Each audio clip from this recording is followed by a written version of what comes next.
They called it a family celebration. I called it the year my dreams sank quietly beneath the waves. I remember the night they told me. Mom was stirring sugar into her coffee, humming along to an old tune on the radio. Dad was scrolling through vacation packages on his tablet. And I, naive, hopeful 17, was sitting across the table with a college brochure in my hand. It was the University of Washington. My dream school. I'd already written my essay, printed it, and even highlighted my favorite parts in pink. Mom, can we talk about the tuition deposit? I asked softly. She looked up, her spoon clinking against the mug. Sweetheart, we've been meaning to tell you about that, she began. The way she said that, slow, careful, rehearsed, made my stomach drop. Dad cleared his throat. We had to make a few financial adjustments this year. You know how tight things have been? I frowned. What do you mean? Mom smiled, but her eyes darted toward Dad. Your college fund, honey. We used some of it, for something special, Dad added quickly, his voice suddenly brighter. The family cruise. Your mom's been wanting this for years. It's once in a lifetime. I stared at him, thinking it was a joke. But Mom was already showing me the itinerary on her phone. Bahamas, Puerto Rico, St. Lucia, 10 nights. Private deck suites. Champagne brunches. You used my college fund for a vacation? I whispered. Not just any vacation, she said defensively. A family experience. You can't put a price on memories. I looked at them, their faces glowing with excitement, and realized I wasn't even invited. Wait, I said, my throat tightening.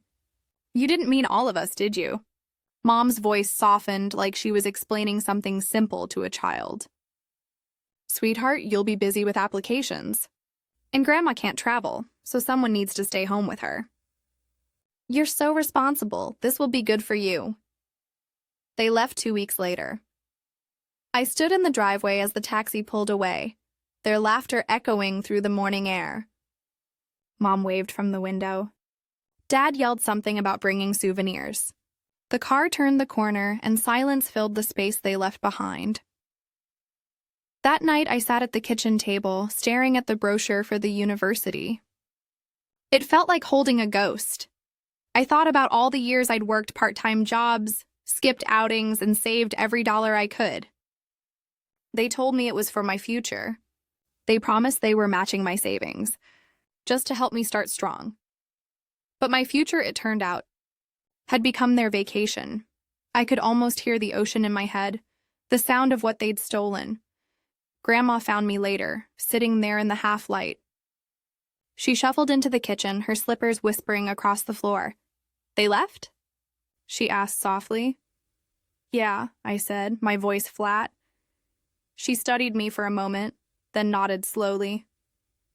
You'll remember this, won't you? I'll never forget it. She smiled faintly. Good. Some lessons are worth more than tuition. That night, I opened my laptop, not to cry, but to learn. I watched videos on how the stock market worked. I read articles about compound interest, dividends, portfolio management. I opened a small investment account with the leftover $312 in my name and bought a single share of a company I recognized from their cruise itinerary. It felt small, but it was mine. While they were drinking cocktails on deck, I was watching ticker symbols move across a glowing screen, learning what real ownership meant.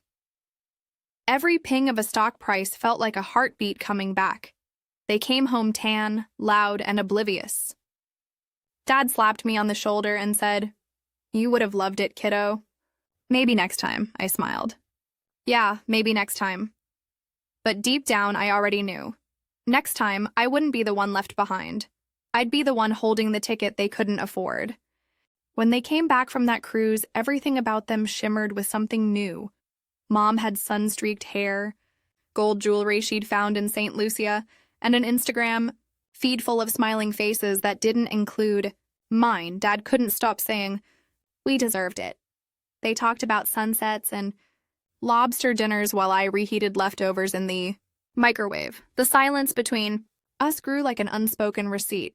They had spent my future and didn't even notice the debt wasn't just financial, but while they were bragging about ports and cocktails, I was discovering something else.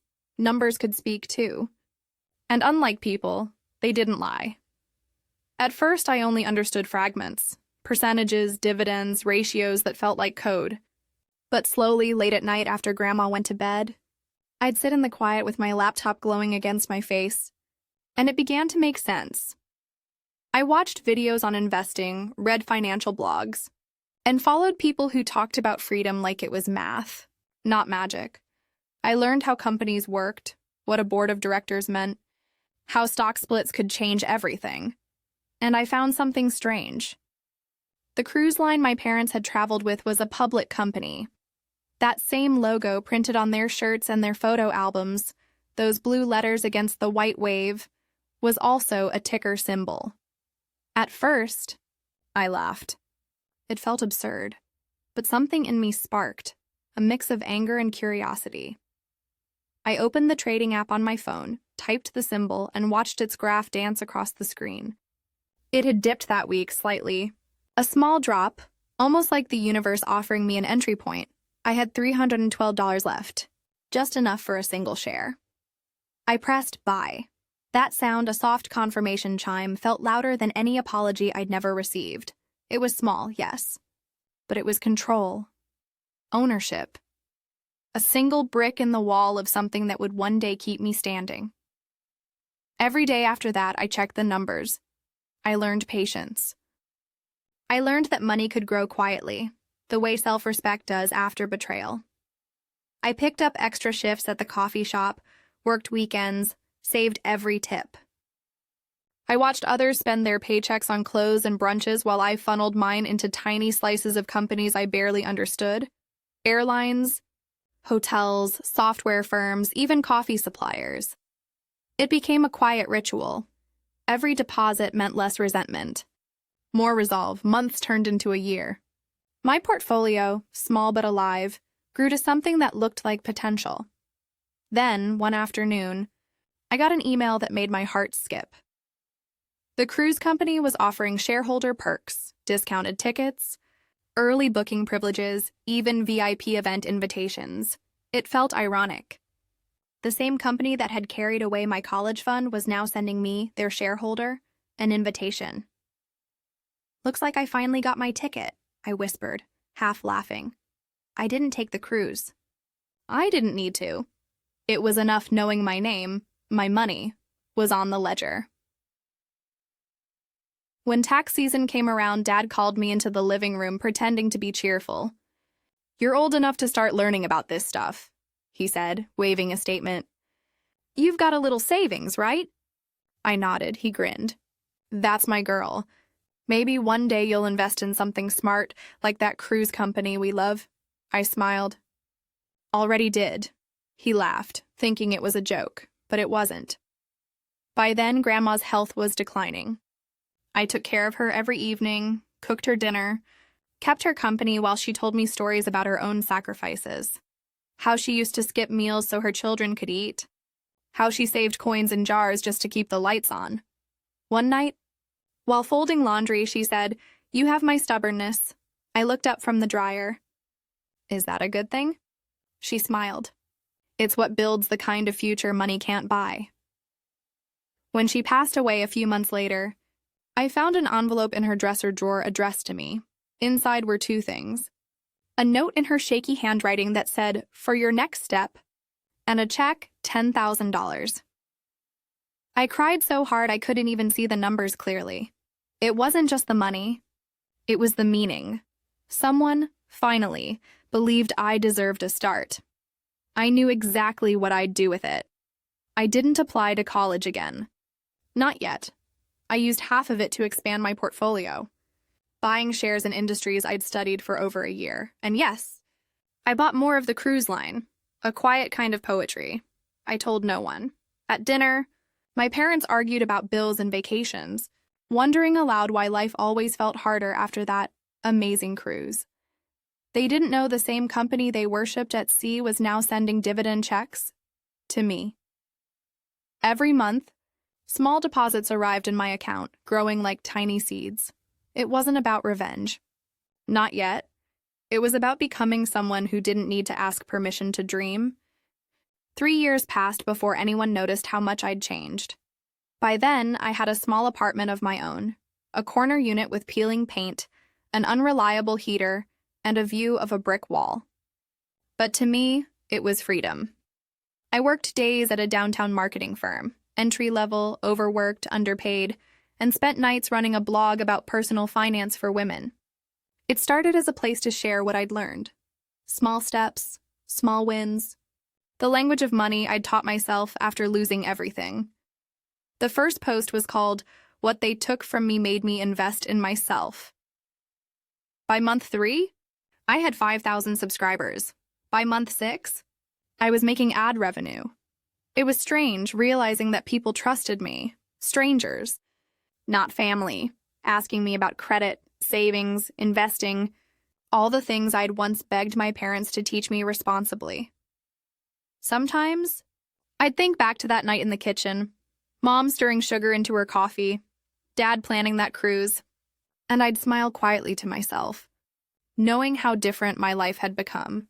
The world they built on spending was the same one I was rebuilding through ownership.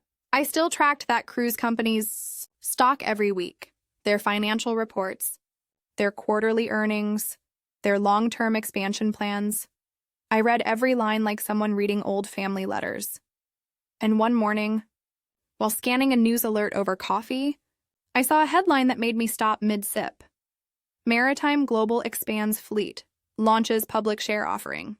They were releasing new shares at a discounted price. The company was growing.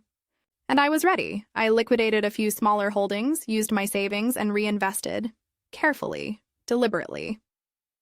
I didn't gamble. I strategized. Every number I entered was a small act of reclamation. When the transaction cleared, I sat back in my chair and whispered, "This is what tuition looks like." That night, I called my mom. She answered on speaker, the sound of television laughter in the background. "Hey, honey! How's work?" "It's good," I said. "Actually, I bought some shares today." "Oh, nice. In what?" "Maritime Global." The silence that followed was sharp enough to slice air. "You mean the cruise company?" she said finally. "Yeah, I've owned stock with them for a few years now." "They're expanding." Dad's voice joined from across the room. "Wait, what? You've been investing?" "A little. Here and there," I said lightly. I figured it was time I got something back from the trip I never took. They laughed awkwardly, the kind of laugh people use when they're not sure whether you're joking. I wasn't. That same week, my blog got noticed by a small online magazine. They asked if I'd like to write a feature about my journey. How I turned betrayal into my first investment. I wrote it in one sitting. Honest, vulnerable, no names, just the truth. It went viral within days.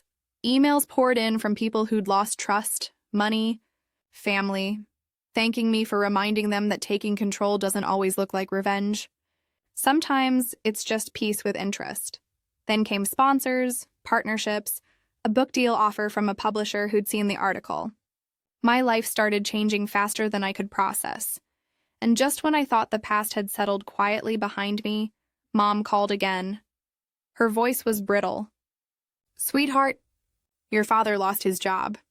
They're downsizing at the plant. We're trying to stay afloat." I said nothing for a moment.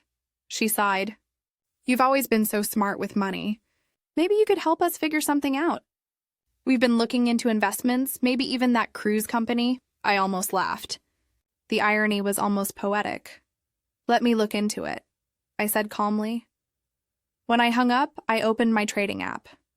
The shares had just paid out dividends that morning, enough to cover 2 months of their mortgage. I stared at the balance, a strange ache in my chest. They had taken from me what they thought I didn't need, but they'd given me the one thing they could never buy back: independence. And now, the same ocean that once divided us had turned into the current pulling everything full circle. It happened 2 years later, almost to the day of that phone call. By then, Everything had changed.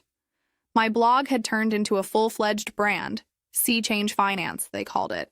Ironic, considering how it all began. I'd been invited to panels, interviews, even a few podcasts. My audience loved the quiet, calm tone I used to explain things no one ever taught them. How to protect yourself when the people who should protect you don't. That spring, an email arrived that made my pulse stop for a second. Subject line: Invitation.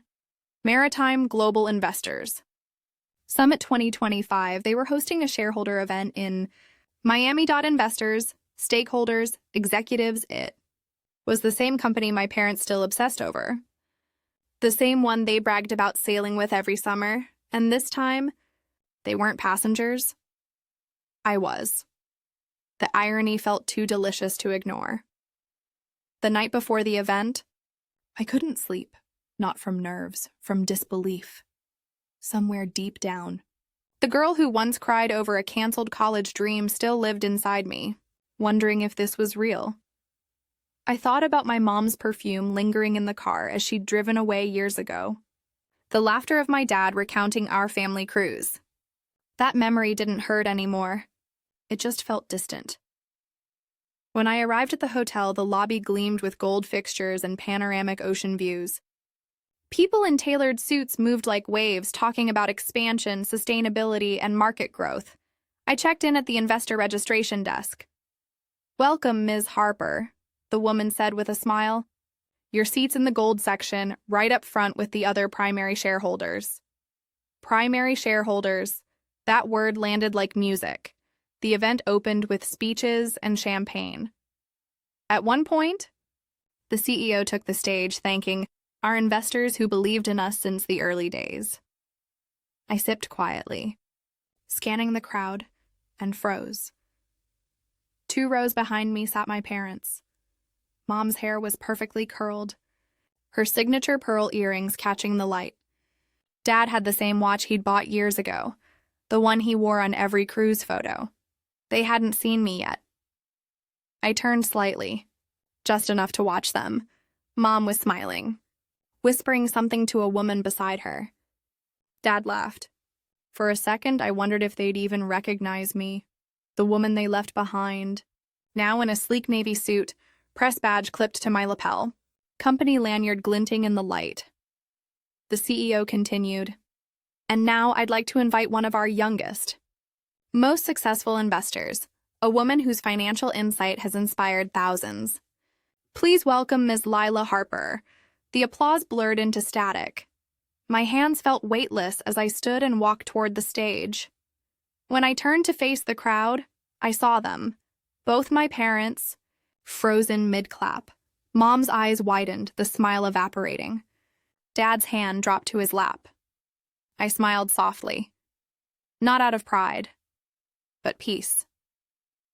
"Thank you," I began, voice steady through the microphone. "A few years ago, I lost something that meant the world to me.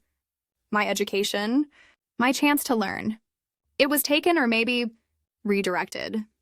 But what I discovered afterward taught me more than any classroom could." The audience leaned in. "I learned that knowledge doesn't always come from opportunity. Sometimes it comes from loss.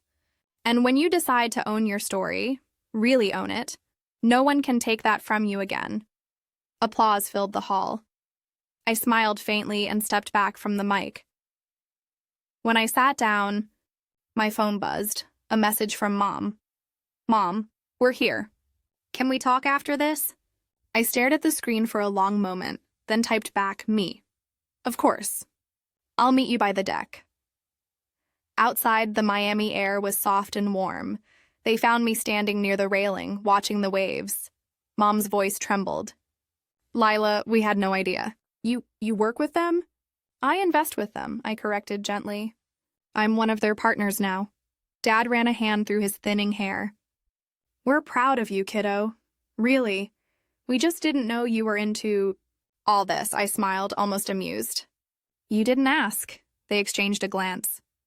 Mom's eyes softened, maybe with regret, maybe confusion. "Do you remember," I said quietly, "when you used my college fund for that cruise?" She swallowed hard. We thought we'd pay it back.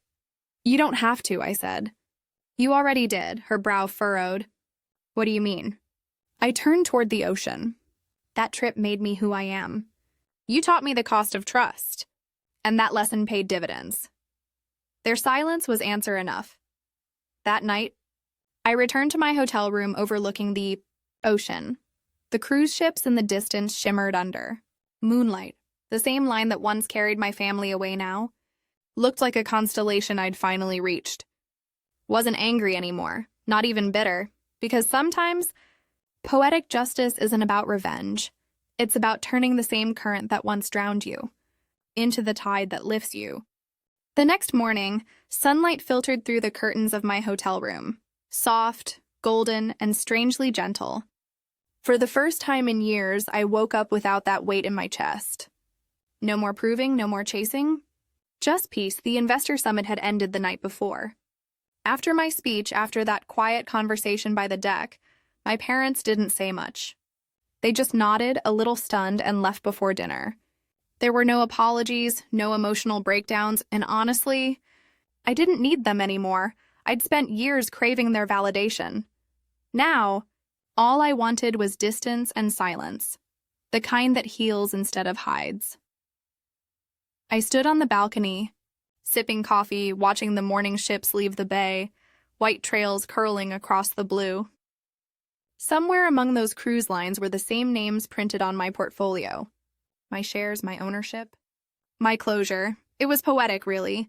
They once spent my education on a vacation. And now, I'd turned that same ocean into my classroom, my success story. A week later, back home, I stopped by my parents' house. It wasn't planned. I just felt ready. The porch looked smaller somehow, the garden overgrown. Dad was fixing a loose fence post, and Mom was sitting on the steps, scrolling through her phone. When they saw me, both stood surprised but cautious. I came to drop this off, I said, handing them an envelope. Inside was a framed photo. It was the old family picture from years ago, taken right before their cruise. But I'd restored it, brightened the colors, and in the corner, I'd added a small brass plaque that read, "To the people who taught me the value of investment." Dad blinked, speechless. Mom's eyes filled, but she didn't say a word. I'm not angry anymore, I said softly. You did what you thought was right at the time. But I learned something from it, that sometimes losing what you think you need makes space for what you're meant to build. Mom nodded slowly, clutching the frame. There was guilt there, but also something else. Pride, maybe. Or understanding. I turned to leave, the autumn air brushing past my hair. Lila, Dad called after me, voice low.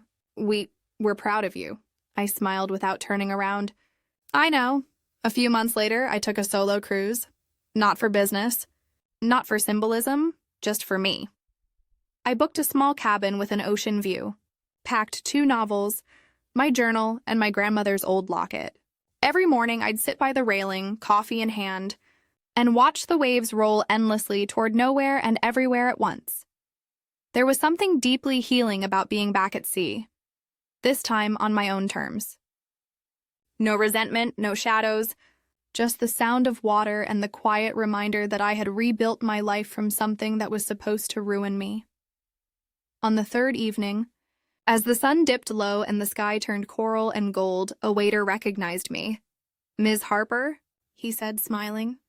You're one of our shareholders, right? I nodded, laughing softly.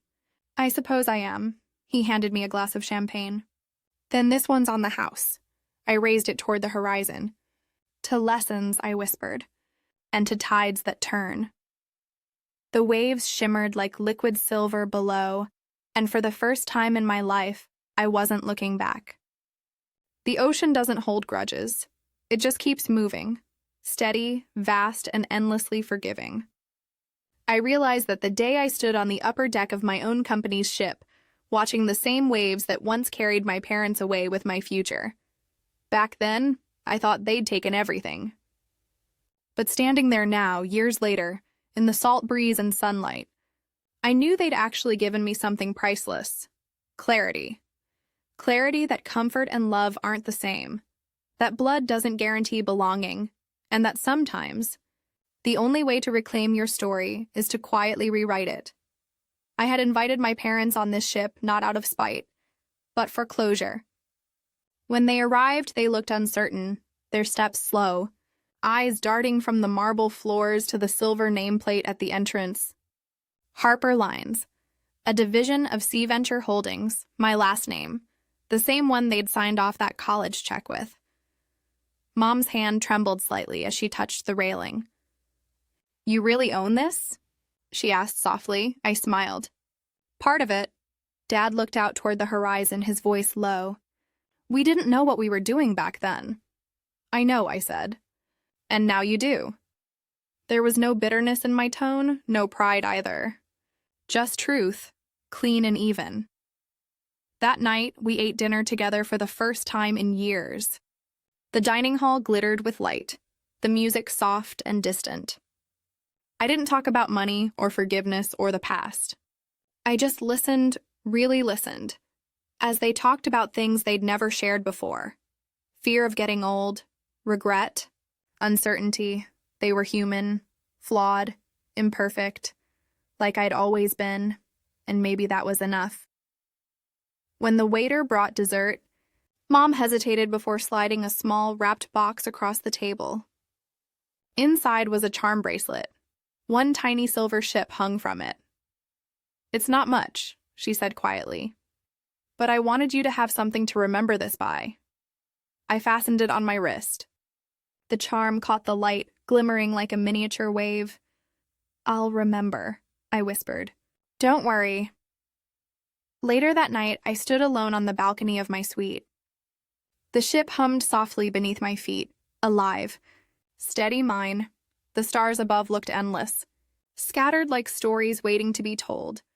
And below them, the ocean reflected it all back, calm and unbothered, as if to remind me that the best kind of justice isn't loud, it's simply living well. I took a deep breath and smiled, whispering to the dark horizon. They spent my college fund on a cruise. Then I looked down at the water, glistening under my name, and I built an empire on the waves they left behind.